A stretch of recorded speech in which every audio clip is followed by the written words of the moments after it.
Supongamos que yo soy una esposa y tengo un marido, y una mujer pobre viene a mí para pedir mi ayuda, y ella necesita ayuda.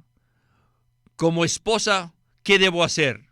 ¿Puedo hacer algo directamente sin consultar a mi marido? Vaya, pero este es un asunto tan insignificante. Solamente le voy a dar a esta mujer un poco de dinero y nada más, pero para esto, ¿necesito yo consultarle a mi esposo en algo tan pequeño? Bienvenidos al Estudio Vida de la Biblia, un estudio para obtener más revelación de las Santas Escrituras que se centra en la experiencia que los creyentes tienen de la vida divina en Cristo por medio del Espíritu Santo. Si desean, pueden escuchar gratuitamente todos los programas radiales del Estudio Vida en nuestra página de internet, radiolsm.com. En el Estudio Vida del libro de Josué, veremos en esta ocasión el significado intrínseco del capítulo 9, que tiene una inmensa aplicación para todos nosotros, los creyentes del Nuevo Testamento. Uno de los aspectos más interesantes de la relación entre los maridos y esposas es la facilidad con la que la esposa casi siempre toma decisiones en los asuntos que involucran dinero. Sin embargo, sin consultar con el esposo. Pero el esposo, a su vez, comete la misma equivocación con la misma frecuencia y el resultado es usualmente el mismo. Cuando esto sucede, se produce un enfriamiento en la relación de la pareja durante un periodo de tiempo y la dulzura desaparece. Pues bien, en el Antiguo Testamento, la relación de Dios con el pueblo de Israel fue igual a la de un marido con su esposa. Escuchen lo que dice en Jeremías capítulo 2, versículo 2. Así dice Jehová: me acuerdo de ti, de la bondad de tu juventud, del amor de tu noviazgo, cuando me seguías en el desierto. ¿Qué sucedió en este matrimonio cuando la esposa, es decir, Israel, obró por su propia cuenta? El resultado para Israel fue siempre el mismo: mucho sufrimiento. Este es el caso que nos relata el capítulo 9 de Josué con la historia de los Gabaonitas, que es el tema del mensaje de hoy que hemos titulado La salvación de Gabaón. Y estamos muy contentos que Sterling Bayasi está una vez más con nosotros en el programa para ayudarnos a desarrollar este tema del romance divino. Saludos, Sterling.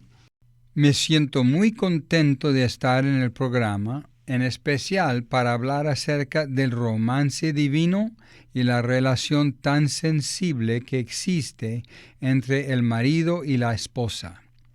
Sin duda, este es el punto central de la revelación divina, que nos muestra que nuestra relación con el Señor Jesús es un romance divino. El Señor es nuestro marido y nosotros, los creyentes, somos su esposa. Si no tenemos en cuenta esto, sufriremos igual que el pueblo de Israel. Necesitamos aprender a contar con Cristo, nuestro marido, en todos los asuntos. Esperamos que por medio de este mensaje todos seamos iluminados para que nos demos cuenta que estamos viviendo un romance divino a fin de que lleguemos a ser el complemento que el Señor está buscando. Amén, Sterling. Podemos ver el cuadro del marido y la esposa al leer las historias del Antiguo Testamento. No obstante, la mayoría de los cristianos saben acerca de esto mediante los capítulos del Nuevo Testamento, tales como Efesios capítulo 5, donde Pablo hace la conexión entre Cristo y la iglesia como el marido y la esposa. Pero esta analogía no está restringida solamente al libro de Efesios, sino que la podemos hallar a lo largo de toda la Biblia, tanto en el Antiguo Testamento como en el Nuevo Testamento. Podemos incluso afirmar que la Biblia es un libro que habla acerca de este romance divino.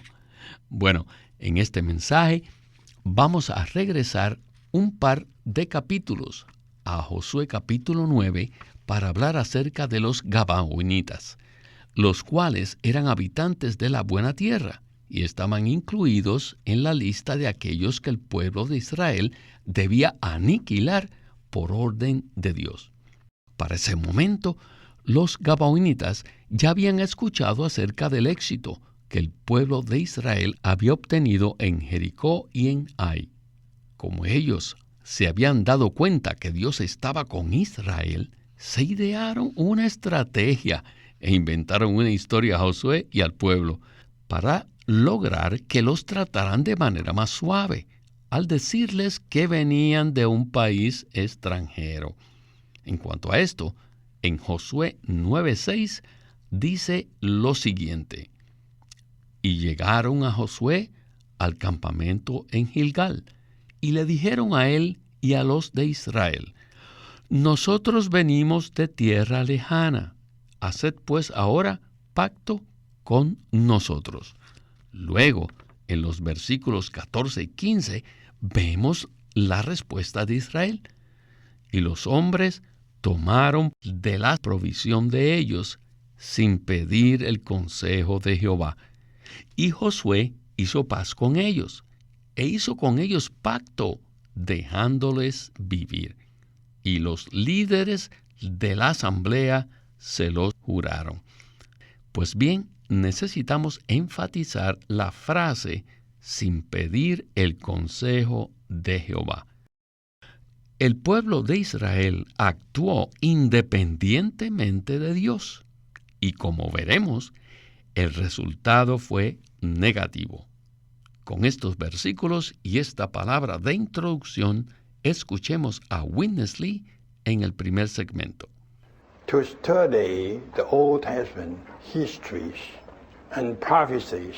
Para estudiar las historias y las profecías del Antiguo Testamento, You need a full scope, full view of the entire Scripture. debemos tomar en cuenta el panorama completo, la perspectiva completa de todas las Escrituras, a fin de poder comprenderlas.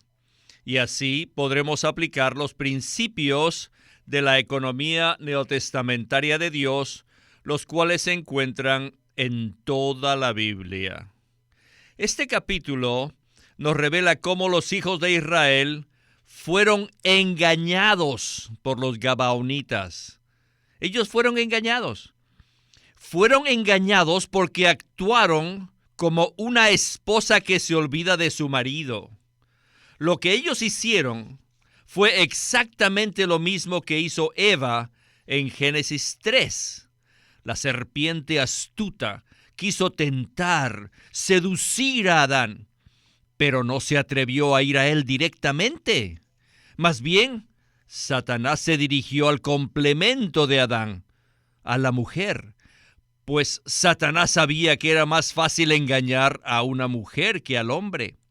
La Biblia nos revela, en los primeros 5 libros, que Dios fue un verdadero esposo para Israel. Al leer el Pentateuco, los primeros 5 libros de la Biblia, nos damos cuenta de que sí existe esta pareja universal. Esto es algo que no se puede negar.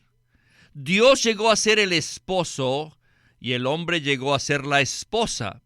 Y esta historia culmina en la Nueva Jerusalén, la cual es la consumación final de los elegidos de Dios.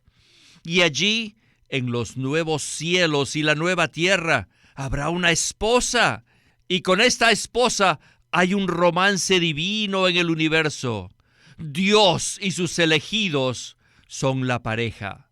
Así que el pueblo escogido y sus descendientes, los descendientes judíos y los descendientes gentiles, llegan a ser la novia de Cristo.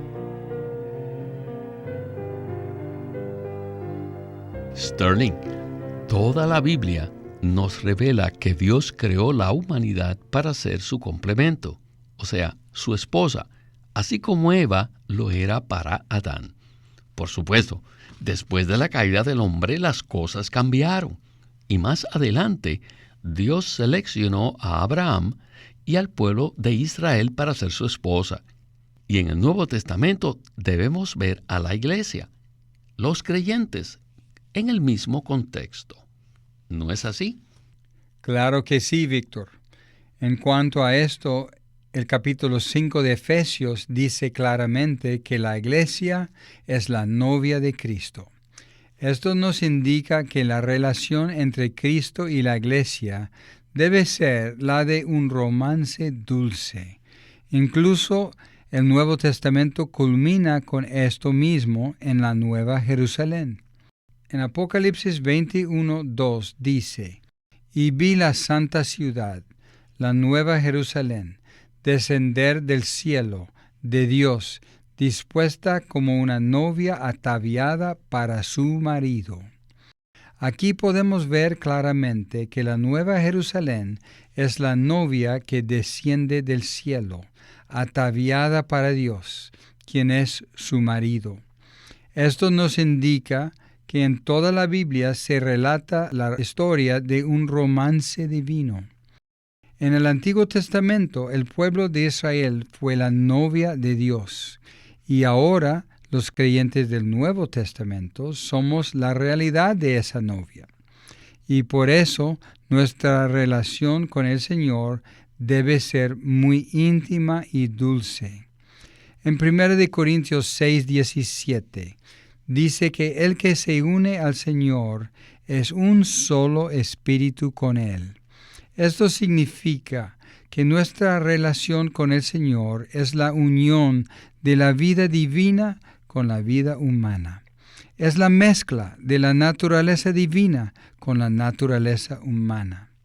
Y es la incorporación de la persona divina con la persona humana, de manera íntima y delicada. Esto es algo maravilloso.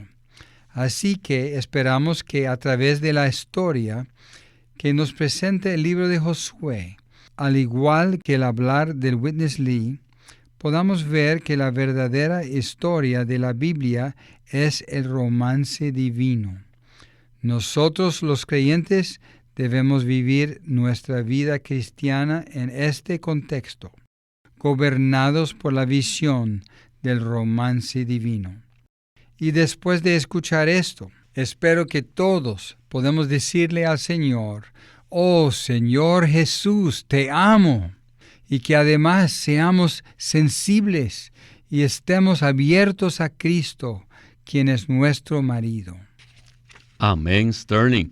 A veces aparecen vendedores puerta a puerta en los hogares mientras el esposo se encuentra trabajando.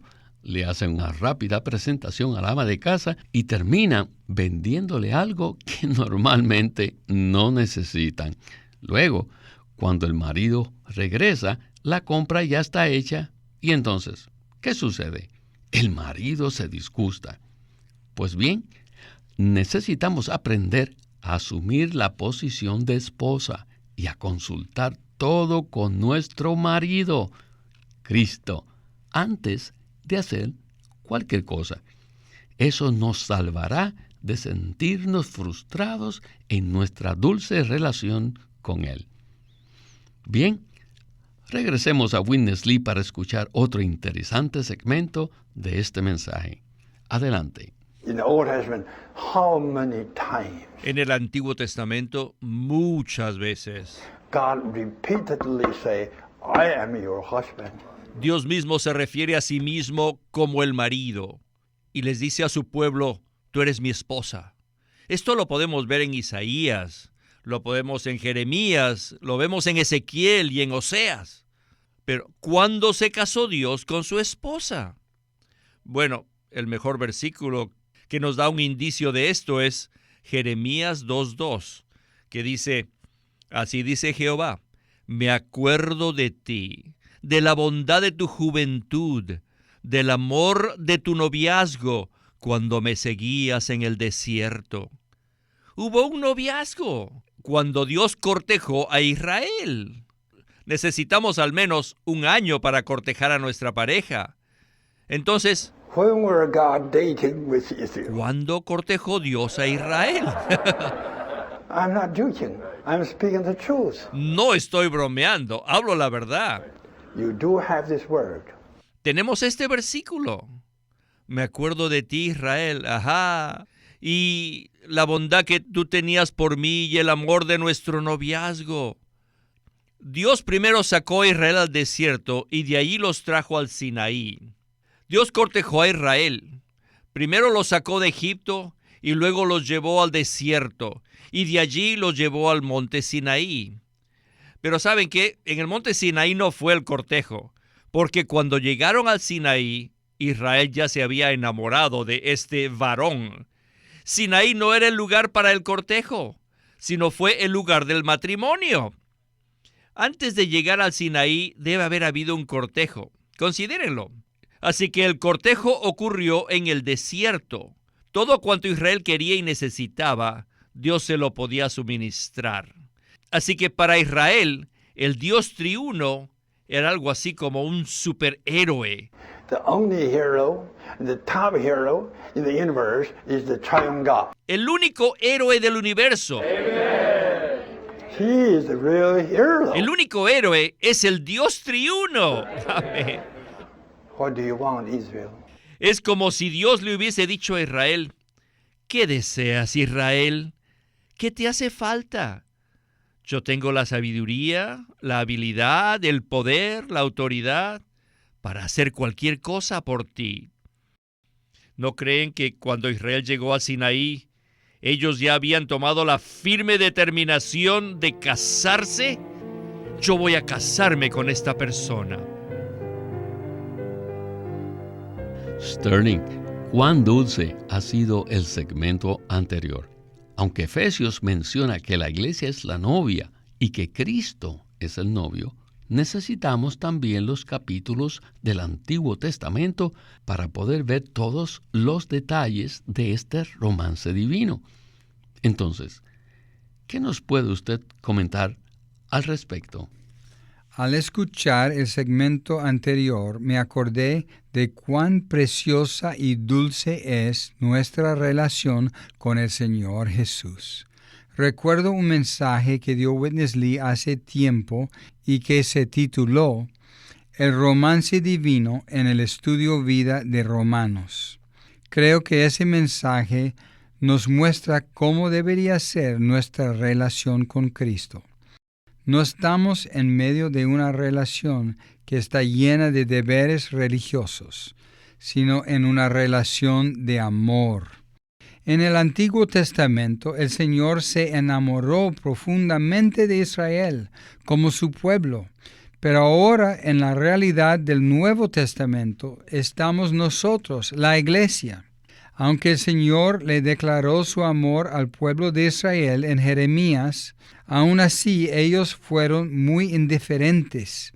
Por esa razón espero que todos podamos darnos cuenta que el Señor nos ama profundamente como su novia y que entonces podamos corresponderle ese amor diciendo continuamente, Señor Jesús, te amo. Debemos ser muy sensibles al hablar al Señor. Amén, Sterling. Al leer los capítulos de Éxodo, cuando el pueblo de Israel estuvo en el desierto, podemos ver que Dios se reveló a ellos como aquel que tenía todo lo que ellos necesitaban. Las esposas siempre añoran tener un esposo que pueda proveerles todo lo que ellas necesitan. Ellas quisieran que su pareja les dijera, tengo la habilidad y la sabiduría. ¿Qué necesitas? Tengo el poder y la autoridad para hacer todo. Simplemente, sé mi esposa. Bueno, el Señor le demostró al pueblo de Israel una y otra vez que Él podía satisfacer todas sus necesidades. Bueno, ¿qué tal si regresamos una vez más a Witness Lee para escuchar la conclusión de este mensaje? Adelante. So it was at Sinai they got married. Así que al llegar a Sinaí, ellos se casaron. Then they went on in what way? Y siguieron adelante, pero ya no igual que antes, In a way of a couple. sino como una pareja. Caminaban juntos. Donde quiera que iban, eran una pareja que andaban juntos como esposo y esposa. Era el Dios triuno y sus elegidos andando como una sola persona. Este es el cuadro del Dios hombre, una parte Dios y una parte hombre. Dios representa la parte del marido y el hombre la parte de la esposa. Quiero decirles una palabra a ustedes, mis queridas hermanas. Como esposas, ustedes necesitan aprender que jamás deben dejar a su esposo. Siempre deben apoyarse en él y ser uno con él.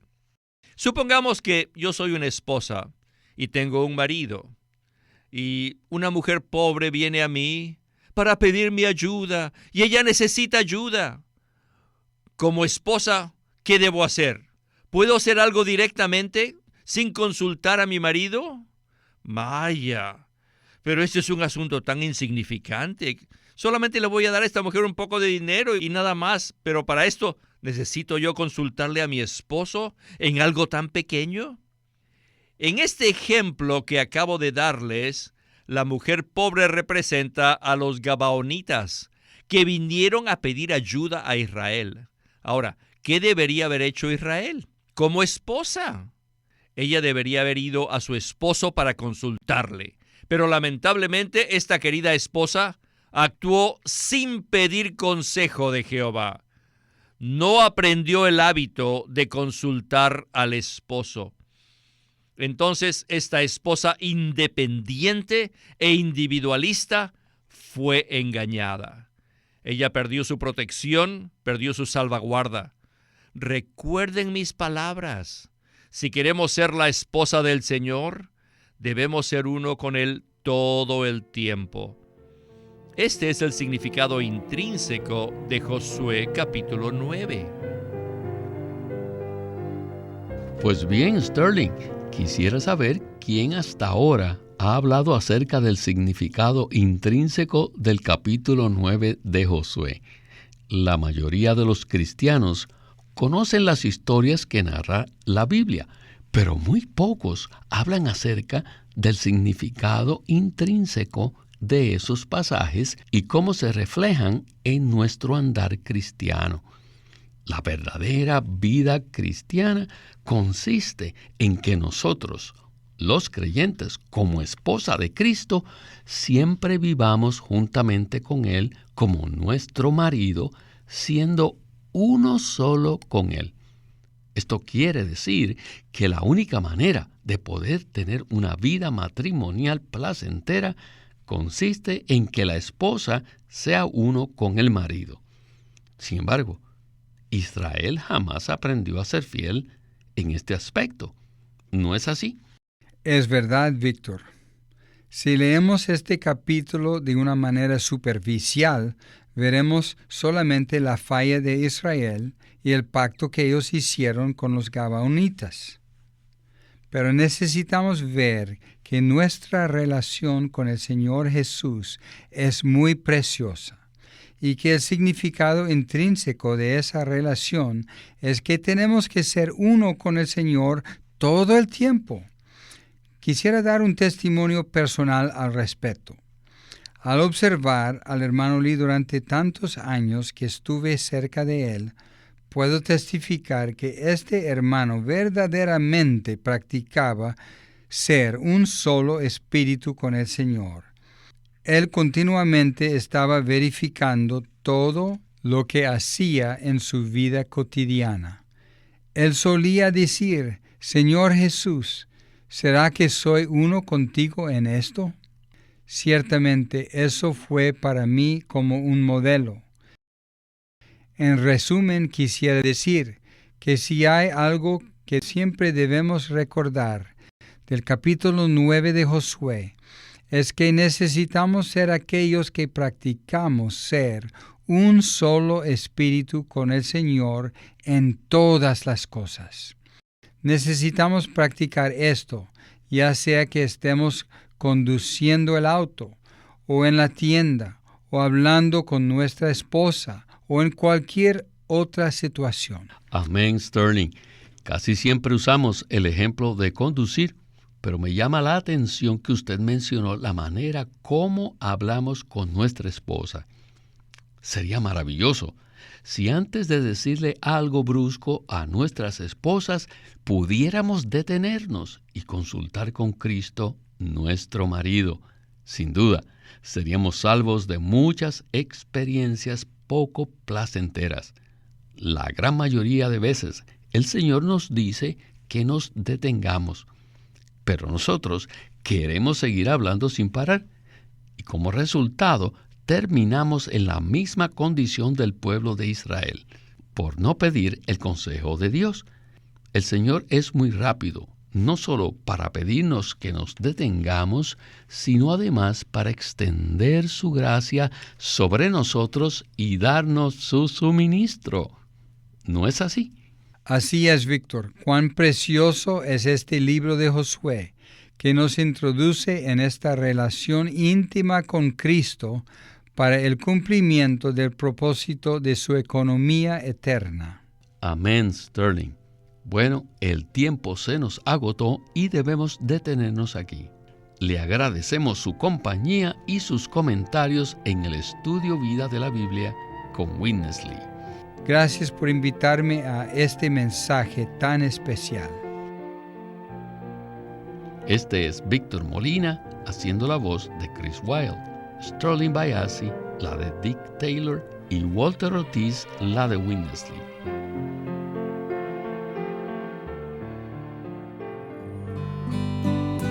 Queremos animarlos a que visiten nuestra página de internet, libroslsm.com. Allí encontrarán los libros impresos del Ministerio de Watchman Nee y Witness Lee, la Santa Biblia versión recobro con sus notas explicativas, y también encontrarán folletos, himnos, varias publicaciones periódicas y libros en formato electrónico. Por favor, visiten nuestra página de internet libroslsm.com o llámenos a nuestro teléfono gratuito 1-800-810-1149. Además, si desean, pueden comunicarse con nosotros enviándonos un correo electrónico a estudiovida@lsm.org.